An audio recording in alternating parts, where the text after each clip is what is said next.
Assalamualaikum warahmatullahi wabarakatuh. Selamat datang lagi di Info Channelku. Halo kabarnya semua, bagaimana kabarnya hari ini? Semoga hari ini selalu dalam keadaan sehat-sehat ya.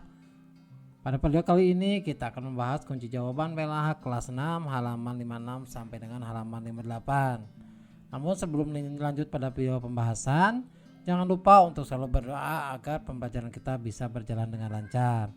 Silakan buka buku PLH-nya di halaman 56, uji kompetensi akhir bab. Yang pertama, pilihlah jawaban yang paling tepat.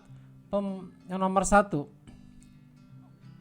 pemanfaatan sumber daya alam hendaknya dilakukan dengan titik. Pilihannya A, dieksploitasi secara besar-besaran, B, bergantung jumlah dan persebarannya, C, tidak memikirkan efisiensi lingkungan, dan D, menggunakan sebagian dan jangan dihabiskan. Jawaban yang tepat adalah B, bergantung jumlah dan persebarannya. Selanjutnya kita masuk ke pertanyaan yang kedua. Proses pengolahan kembali suatu massa, misalnya sampah yang dimanfaatkan untuk pembuatan pupuk disebut. Pilihannya adalah A, daur ulang, B, siklus air, C, siklus morfologi, dan D, pemanfaatan tenaga.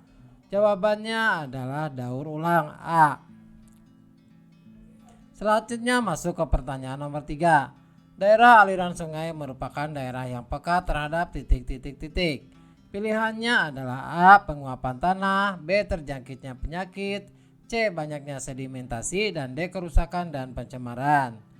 Jawaban untuk nomor 3 ini adalah D, kerusakan dan pencemaran. Selanjutnya masih di halaman 56, soal nomor 4. Untuk menjaga erosi dan menjaga kesuburan tanah di daerah miring perlu dibuat titik. A, terasering, B, reboisasi, C, kontur flowing, dan D, rehabilitasi tanah. Jawabannya untuk nomor 4 ini adalah A, terasering. Selanjutnya kita masuk ke pertanyaan nomor 5. Faktor lingkungan yang tidak menyebabkan banjir yaitu titik. A, penggundulan hutan, B, reboisasi dan penghijauan, C, rusaknya tanggul-tanggul di sungai, dan D, pembuangan sampah di sembarang tempat. Jawabannya adalah B, reboisasi dan penghijauan. Selanjutnya masuk ke pertanyaan nomor 6. Sumber daya alam yang tidak dapat diperbarui yaitu titik.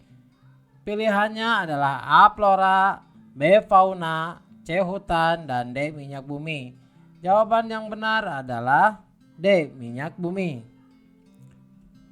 Selanjutnya masih di halaman 56. Nomor 7, berikut ini polusi udara yang terjadi akibat kegiatan manusia kecuali. Pilihannya adalah A, penggunaan kendaraan bermotor, B, kegiatan pabrik yang menimbulkan gas berbahaya, C, kegiatan rumah tangga yang menimbulkan limbah, dan D, kegiatan pembukaan lahan dengan cara pembakaran hutan. Jawabannya adalah C, kegiatan rumah tangga yang menimbulkan limbah. Selanjutnya buka di halaman 57. Nomor 8. Gas penyebab pencemaran udara yang tidak berbau dan tidak berasa adalah. Pilihannya A, metana, B, karbon dioksida, C, nitrogen oksida, dan D, karbon monoksida. Jawabannya untuk nomor 8 adalah D, karbon monoksida. Selanjutnya masuk ke pertanyaan nomor 9. Polutan yang dapat menyebabkan hujan asam adalah titik.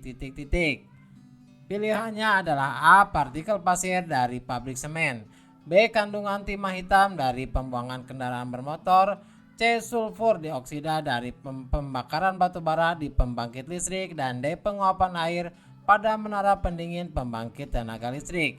Dan jawabannya adalah C, sulfur dioksida dari pembakaran batu bara di pembangkit listrik. Selanjutnya ke pertanyaan nomor 10.